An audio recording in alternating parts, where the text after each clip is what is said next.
contain gigantic stone blocks, weighing up to 70 tons. Yet they were made by a society that didn't even possess the wheel. Now, Egyptian pyramids on Modern Marvels.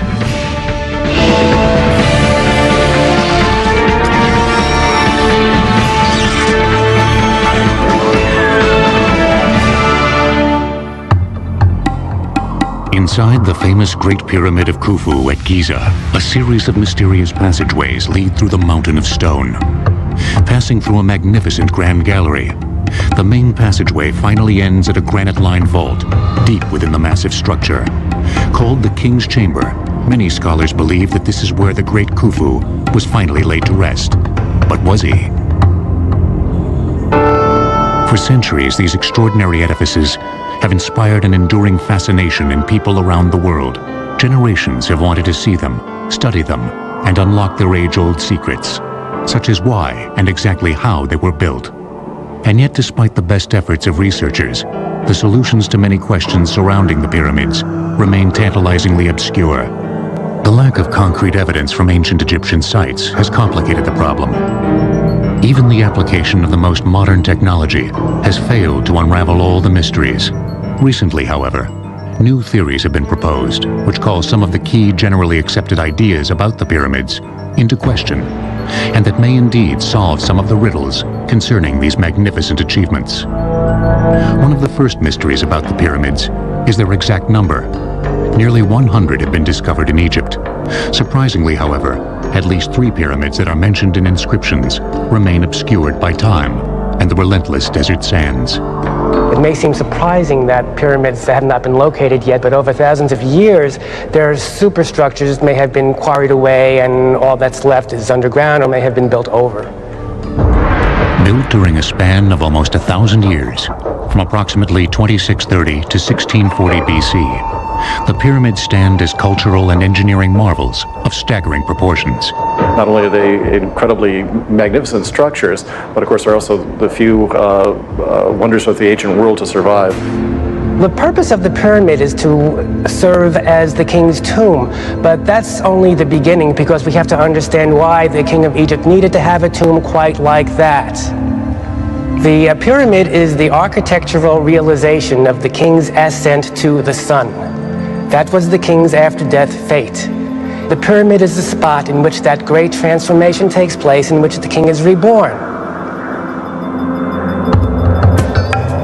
An ancient Arab proverb reads, "Man fears time, but time fears the pyramids." And yet the so-called golden age of pyramid building lasted for only 150 years, during the 4th dynasty of the Egyptian Old Kingdom. And the greatest of the pyramids, those on the Giza Plateau near Cairo, were constructed over a span of only 3 generations. Remarkable engineering achievements in their own right, the pyramids were also the centerpieces of often vast complexes of temples and smaller tombs, called necropolis. The word necropolis literally means city of the dead. So with the pyramid itself, we only have the monument over the king's tomb. Attached to the pyramid is a temple. Then there's a long causeway that leads to the valley where there's another temple. Offerings are presented at the statues of the king in this temple. There is enormous staff that's involved for the upkeep of the temple. The legendary Sphinx, also at Giza, is part of one of these necropolis. That built around the pyramid of King Khufu's son, Khafre. We may know the reason why the pyramids were built, but the origin of their specific shape is still uncertain. The earliest Egyptian burials involved placing the body in a shallow pit, then covering it with a large rock or mound of stones. These not only served to keep jackals from digging up the dead, but also were probably meant to represent the primordial mound from which the Egyptians believed all life sprang. The ancient Egyptians were oriented towards the Nile, which was the source of their life and their sustenance. And the Nile used to flood every year. After that was over, when the floods would recede, the land would become visible again. So that became a metaphor for creation. So the primeval mound was the first time the first land began to be seen, when the first waters, the primeval waters, had begun to recede. And it was upon this primeval mound that the sun rose for the first time. then this mound actually is the pyramid. It represents the primeval mound, that the God created whole Egypt through this mound. The symbol of this primordial mound was the sacred benben, a pyramidal-shaped stone that most Egyptologists believe would later influence the form of the pyramids. And in the top of the pyramid, the capstone is the benben. Then the capstone, that they put it in the top of the pyramid, and they cased it with electrum, white gold and yellow gold. And that capstone is a symbol that the pyramid is finished. But some other scholars cite additional influences for the shape of the pyramids. One Egyptologist has a provocative new theory, based on a migration of desert people into the Nile Valley over 5,000 years ago, at exactly the time when pyramids began to be built. According to the theory, the newcomers brought knowledge of the desert landscape with them that might have affected the pyramid's form. A very important thing in the Western Desert is the fact that the only landforms that persist everywhere are conical or pyramidal landforms. Pointed hills is the main persisting landscape. These are three conical structures in the middle of the desert, some 300 miles west of the Nile. The ancient Egyptians would have seen these things and would have wanted to build their structures that would remain in the windy environment in that form. So these natural landforms can definitely become, in my mind, the precursors to the pyramids.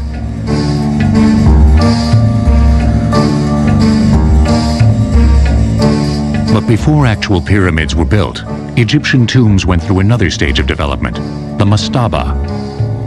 Mastabas were low trapezoidal structures with sloping sides and flat roofs. Usually made of mud bricks, they developed from the primordial mound burials. Mastaba, and it's the Arabic word for bench, but they're bigger than any bench. But the mastaba is the word for the superstructure of a private tomb. The Egyptian tomb really consists of two parts. There's the below ground part, which is the actual burial chamber, and there is the above ground part, which could be cut into the cliff, or it could be a constructed monument like a mastaba. With mastabas, the Egyptians had taken the first step towards the classic pyramid. The next stage came around 2630 BC, during the Egyptian Third Dynasty, during the reign of King Djoser, when Djoser's high priest and architect, Imhotep, began building the famous step pyramid at Saqqara. In Dynasty 3, which is before Dynasty 4, there was a genius architect. His name is Imhotep. And he began to make a revolution in building, changing the building from mud brick to limestone. And he built what's called the step pyramid, a mastaba above the one, until he reached 6 mastabas. And that was a revolution.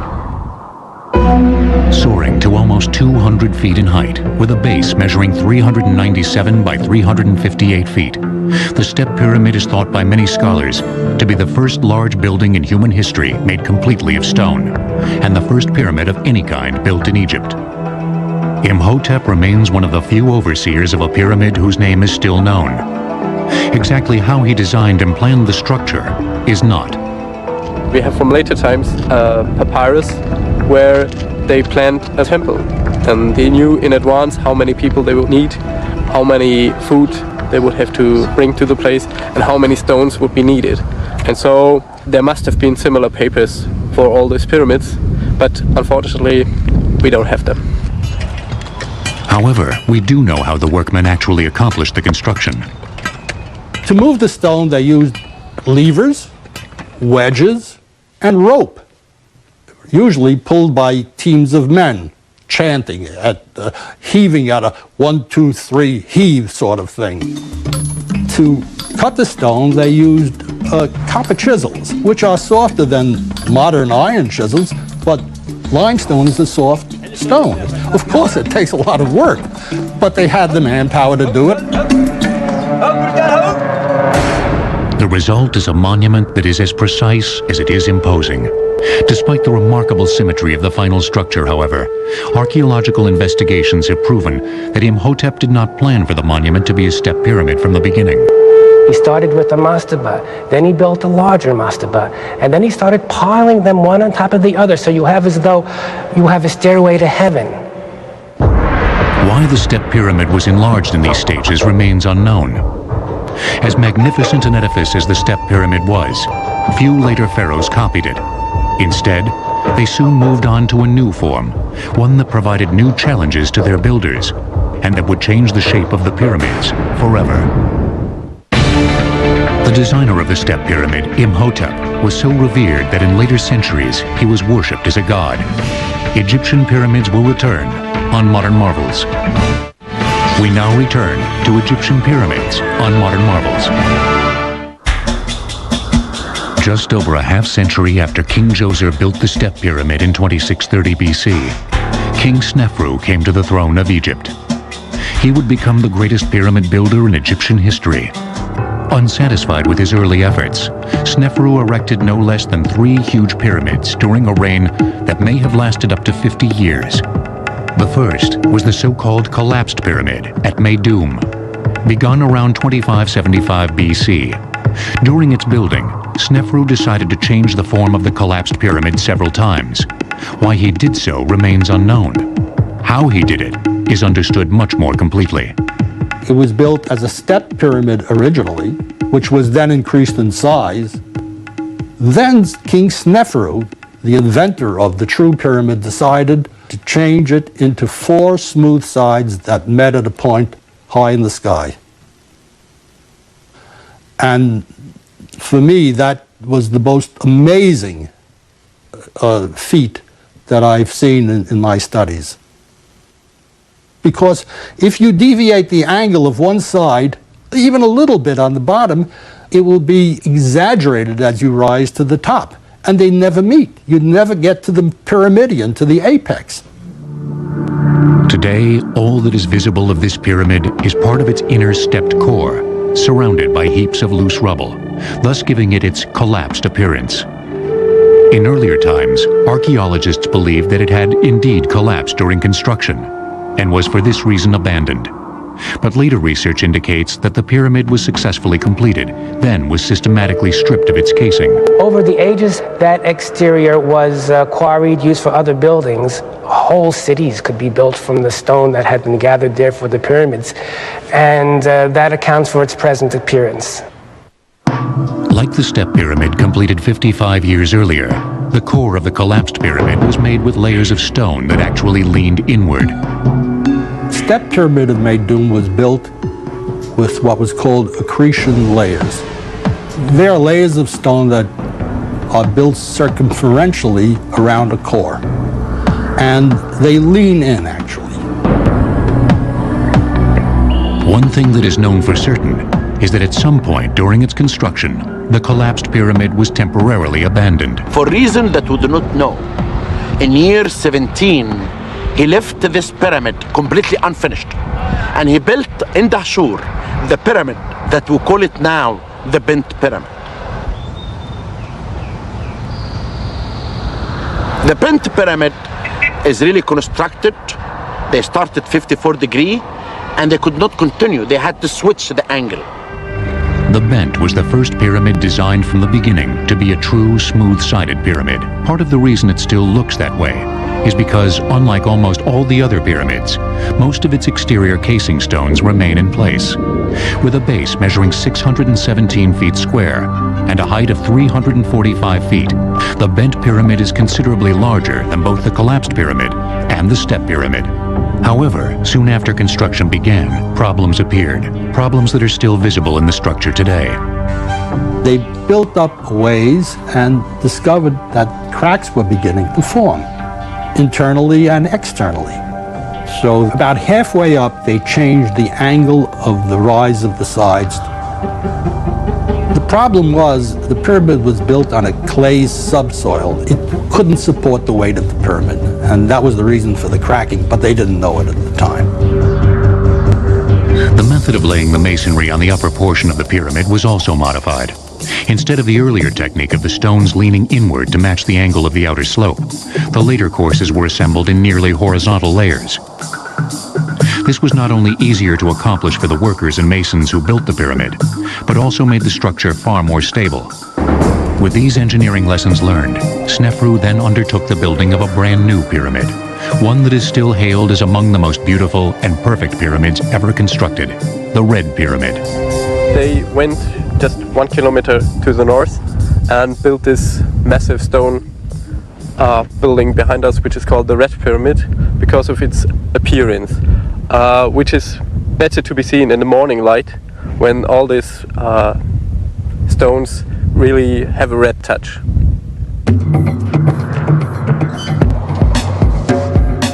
With a base 772 feet square and a height of 345 feet, the Red Pyramid is more massive but no taller than the Bent Pyramid.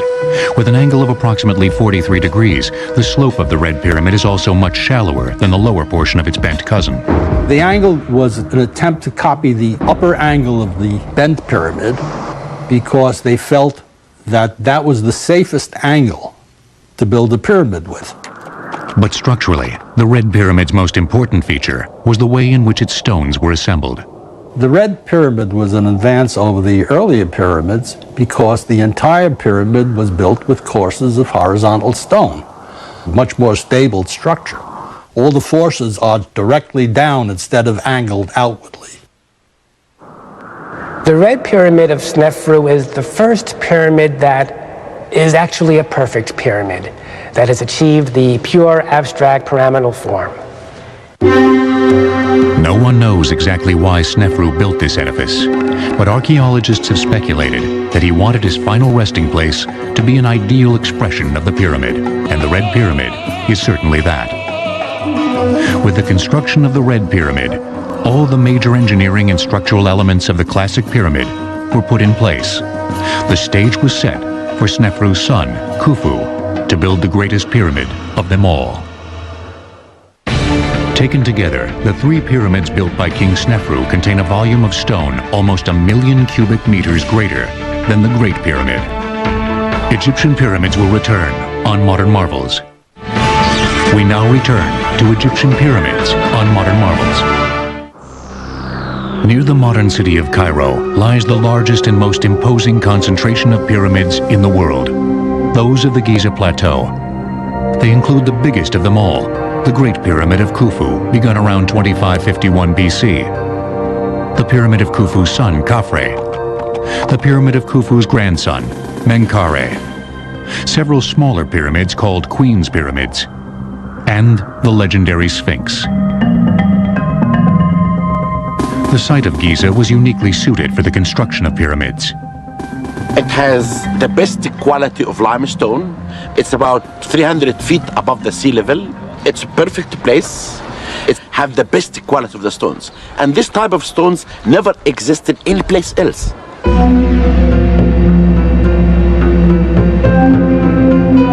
Giza was also less than a mile from the banks of the Nile, making the movement of manpower and supplies to the site far easier.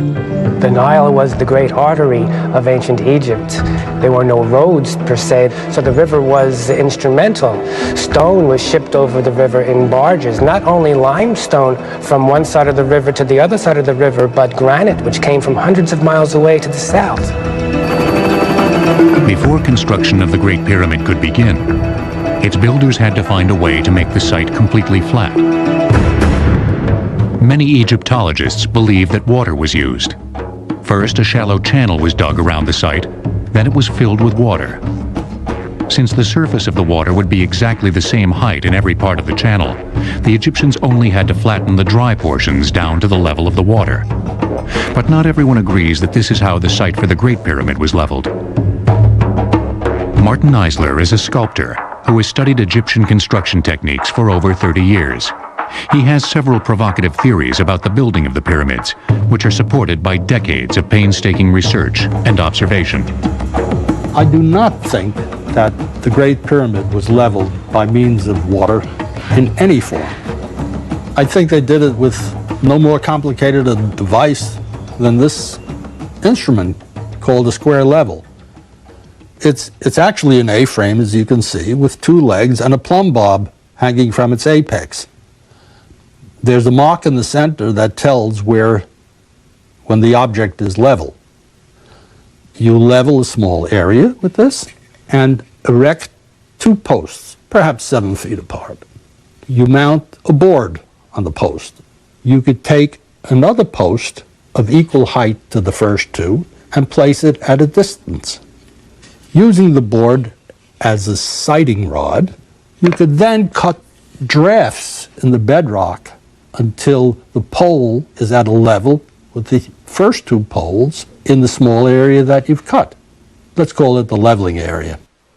This process could then be repeated until the entire base of the pyramid was leveled. Yet while experts may disagree on the methods used to level the Great Pyramid, they all agree that the results were remarkable. They did an astonishing job on leveling the Great Pyramid. It deviates by less than an inch from the northern corner to the southern corner, which is a fantastic accomplishment. The next stage was laying out the base. This was important because the orientation of the pyramid was crucial for religious reasons. You often read about how closely the pyramids are aligned to the cardinal points, north, south, east, and west. Because just as the pyramid points heavenward towards the sky is also anchored in the earth by the pyramids, because the Egyptians associated the cardinal points with the circuit of the sun, with the sky, and with various constellations. The generally accepted theory is that the pyramids were oriented using stellar observations. By bisecting the angle between the points where a particular star rises and sets on the horizon, a direction of true north can be obtained, but other experts, including Martin Eisler, believe that a different method was used instead. It's very hard to point to a distant star and get the accuracy that they were able to achieve. I think they oriented the pyramids by means of the shadows cast by the sun. First, the builders would have placed a perpendicular stake, called a gnomon, in the ground. When equal and opposite angles of the sun cast shadows over a gnomon, the bisection of that angle gives you a north-south direction. Whatever the method, the Great Pyramid was aligned almost perfectly, its sides having a variance of less than 1/15 of 1 degree from the cardinal points. Other measurements were equally precise, each side measuring 756 feet, with a discrepancy of only 4 inches per side. In order to actually construct this gigantic edifice, the Egyptians faced an equally gigantic problem in human resources management. Contrary to the popular image, labor was not performed by hundreds of thousands of slaves, but by peasant conscripts as part of a corvée, that is, as labor owed the state by the peasants, probably as part of their taxes.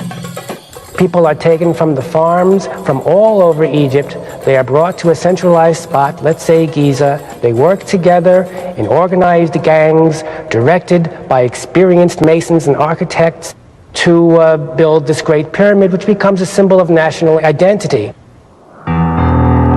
The workforce lived and died in its own workers' city, right at the site, which was only discovered and excavated in the early 1990s.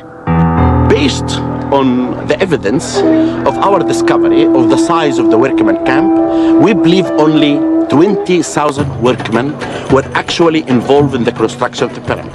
We believe that there was permanent workmen, and this could be like 6,000. Those are actually the workmen who make statues, making technical work, draftsmen, craftsmen, and things like this. But the workmen who move the stones could be 15,000, and they work in rotation. They change them every 3 months. These workers were further divided into smaller units called crews. A crew consists of 2,000 workmen, and they divide the crew, the 2,000, to 2 gangs. Each gang consists of 1,000 workmen. Each gang had a name, like Friends of Khufu, and each gang had an overseer. They divide each gang to 5 file. A file is a Greek word, means tribe, group. Each group consists of 200 workmen, and they had names like Great Ones, Green Ones, and after that they divide them to small units, 10 to 12 workmen. Near the workers' quarters, their graveyard has also been discovered. One of the overseer's tombs was even made in the form of a small pyramid, complete with an underground passageway and burial chamber. The overseers lived a relatively long life, but the common laborers who died at the site did so at significantly younger ages. All the age of the workmen were between 30 to 35 years old. But the artisans, their ages were between 40 to 45. And this gives us an idea about the levels of the workers' community. The artisans were not carrying stones, were not pulling up stones, they just carving, and it was a light work. But these people who were buried down, they worked in hard work in constructing the pyramids. The workers were kept supplied by a small army of merchants and tradesmen who transported their goods to Giza by boat. Also, in order to feed them, farms have to be established, new areas of land have to be cultivated in order to do this. There has to be a means of taking the products, the food, and getting them to Giza and storing them there and redistributing them. But immense projects such as the Great Pyramid had far larger effects than simply building a monument for a dead king. In some ways, you can say that the Great Pyramid building projects built the Egyptian state because an enormous amount of organization was involved. It was their space program. It was the Apollo program of the past, where get all of these people to work together so they can feel great and they can have an accomplishment. And they did, and it became one country since then. It would be this workforce that would complete the largest engineering project yet undertaken in human history. The ancient Greek historian Herodotus reported incorrectly that the Great Pyramid was built by shifts of 100,000 slaves, and that King Khufu forced his daughter into prostitution to help pay for the massive project. Egyptian pyramids will return on Modern Marvels. We now return to Egyptian pyramids on Modern Marvels.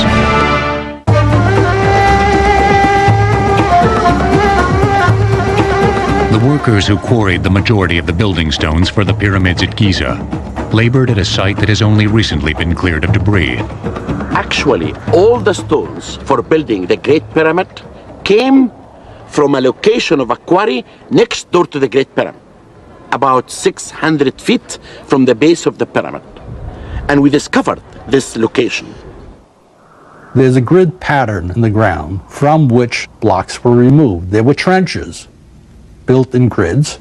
They dig down the trenches, which were about 2 feet wide, and then they'd split a layer of stone off. And they did this layer by layer so that there's a bluff above the pyramid now that must be 20, 25 feet high. Workers used simple copper tools, like these preserved in the Cairo Museum, to rough out the limestone blocks. Afterwards, using tools much like these, masons smoothed the sides and edges of the blocks. Then, employing wooden sleds and ropes such as this, the blocks were dragged to the pyramid. Most scholars believe that the workers piled up the blocks in sequential horizontal layers, with each layer being precisely squared and leveled until the top of the pyramid was reached.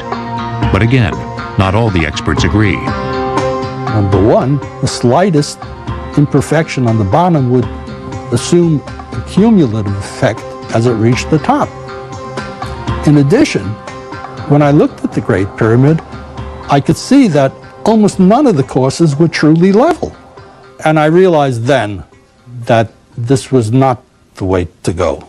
There had to be another approach.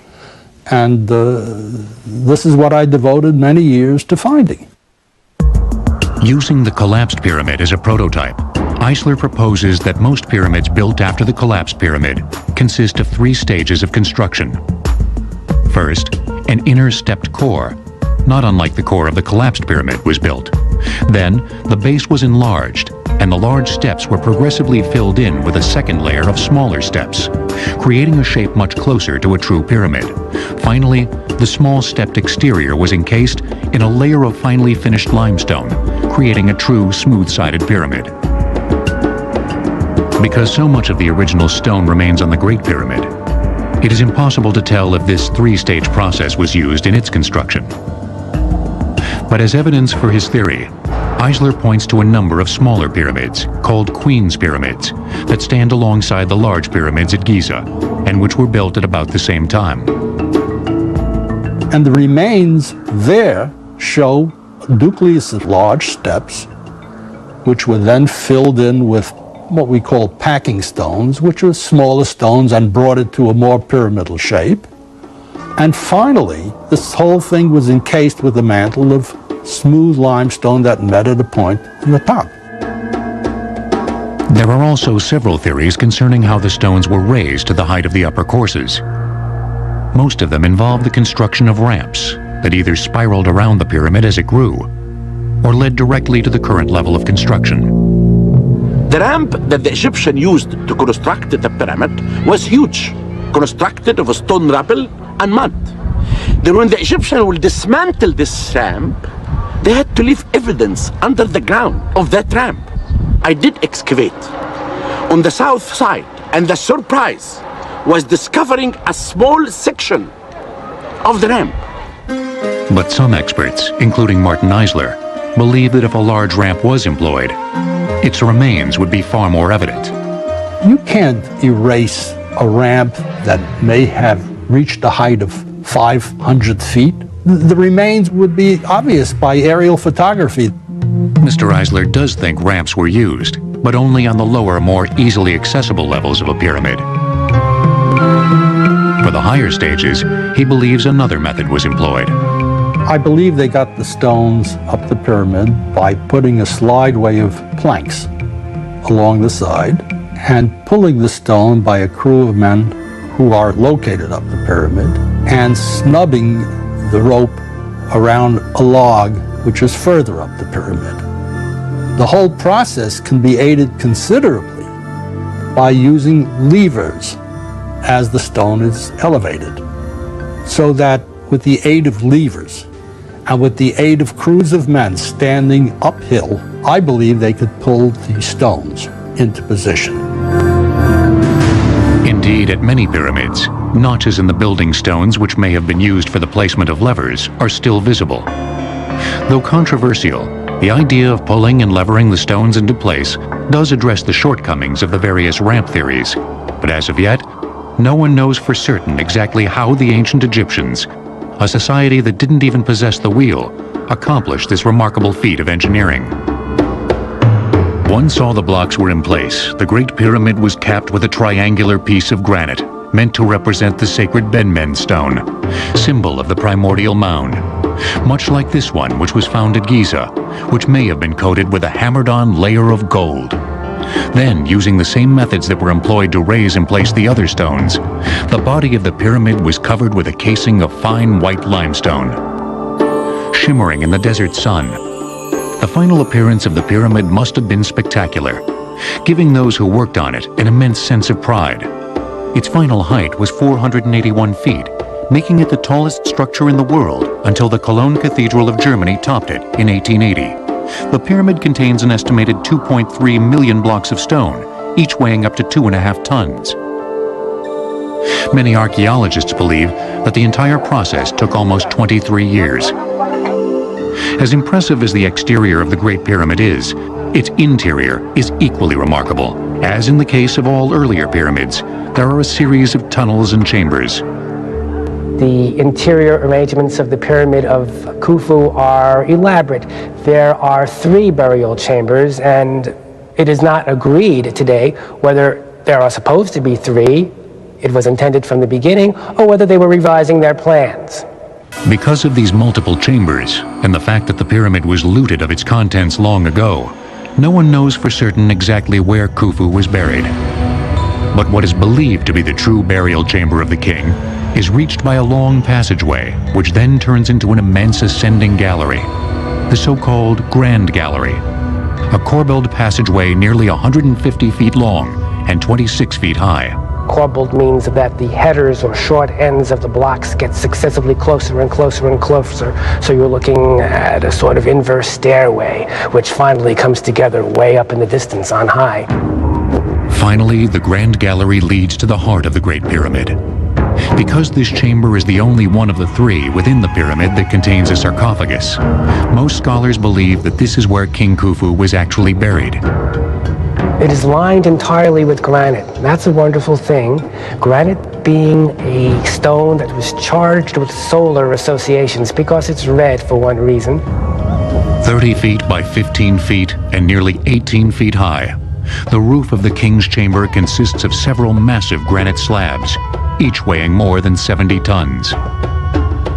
Above this, there are also a series of false roofs that were designed to reduce the enormous weight pressing down on the chamber from above. They have worked brilliantly for over 40 centuries. Khufu had willed the construction of the greatest engineering marvel of the ancient world. However, the completion of the Great Pyramid didn't end the building on the Giza Plateau.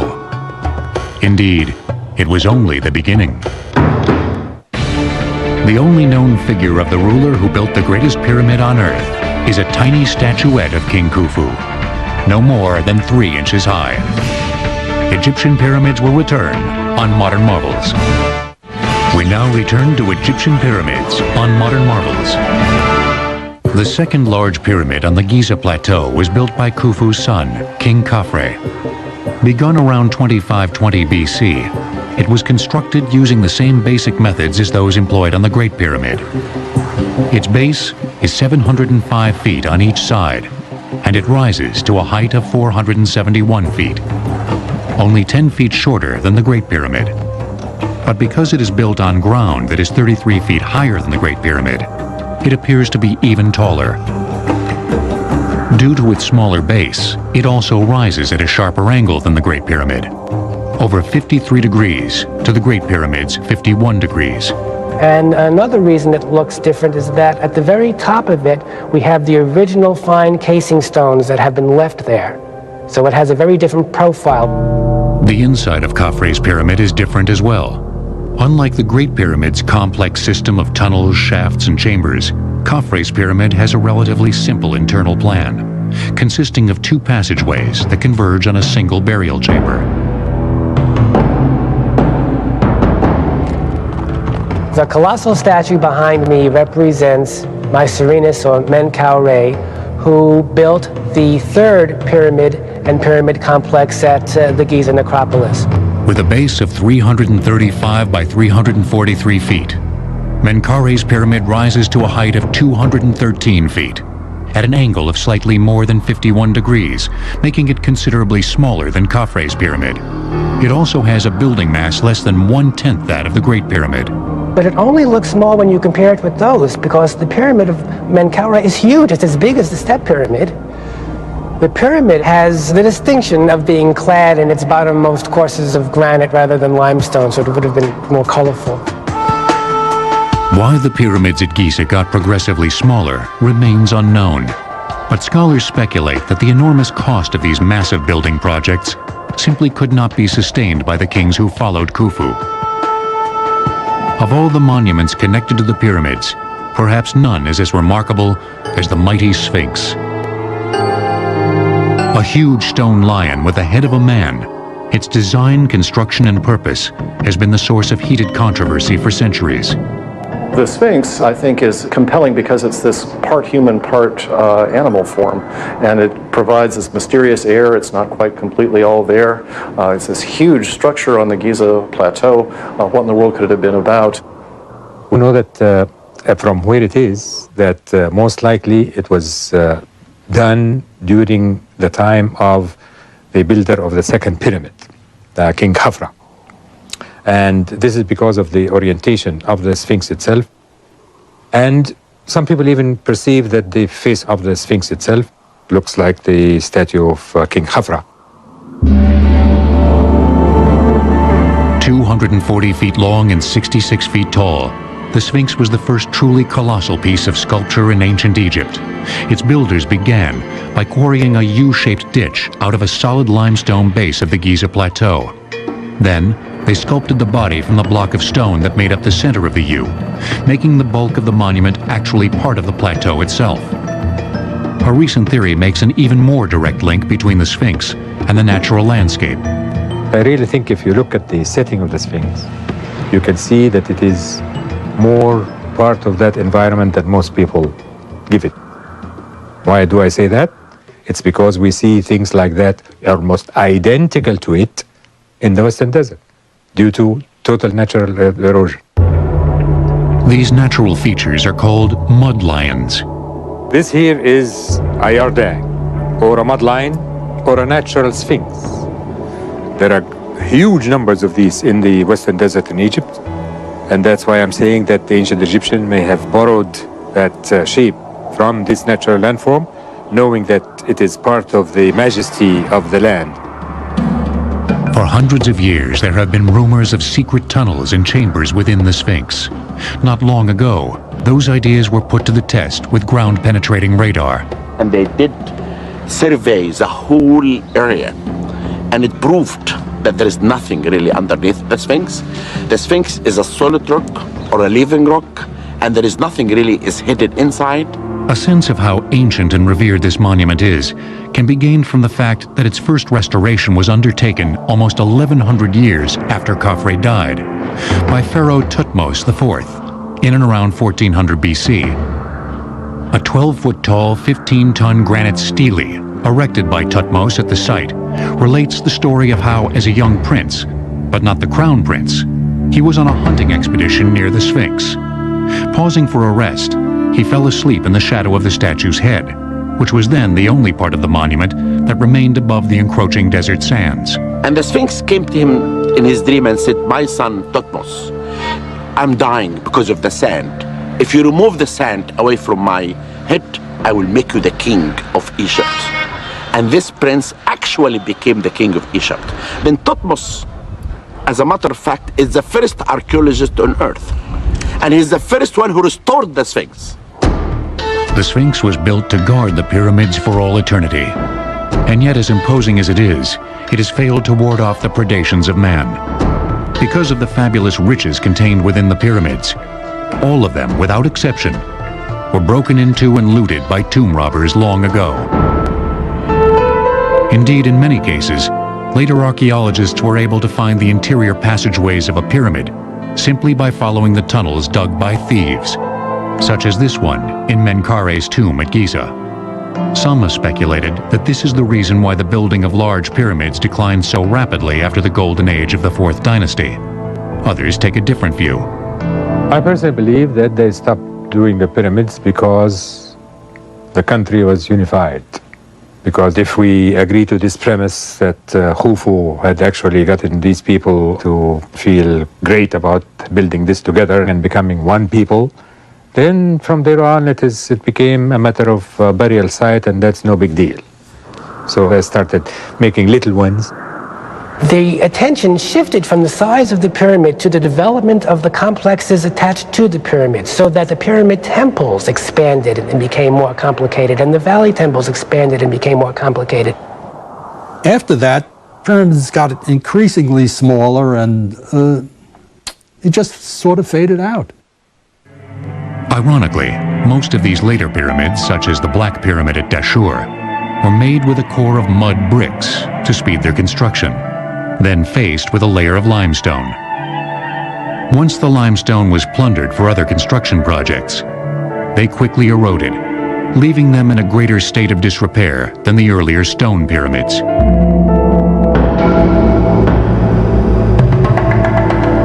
As long as the pyramids have stood, and as much as they have been studied, new research promises to unravel even more of their ancient riddles. New techniques of analysis and investigation are developed and can be applied, and we find out new things all the time because of that.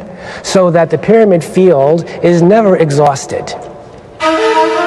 Yet, even as new theories are examined and old ones discarded, the pyramids will continue to maintain their compelling allure. I remember when I first saw the pyramids, it was in fact as a graduate student. I was flying in to do research, and our plane passed over them, and I saw them from the air, and I got to admit, I got teary-eyed. And I'm sure that we'll know more, because I always say to people that you never know what the sand of Egypt might hide of secrets. Some secrets of the pyramids may remain locked within their stony embrace until even they succumb to the passage of time. But even as new knowledge sheds light on their ancient mysteries, the Egyptian pyramids will remain as eternal monuments, not only to a bygone era, but to the boundless ambition and ingenuity of humankind. He didn't finish anything. Perhaps he was ADD. Perhaps he was obsessive compulsive. Maybe he was anxious. Maybe he was depressed. We don't know exactly what his ailment was, but there seemed to be something afflicting his mind. Da Vinci Decoded, Sunday night at 9.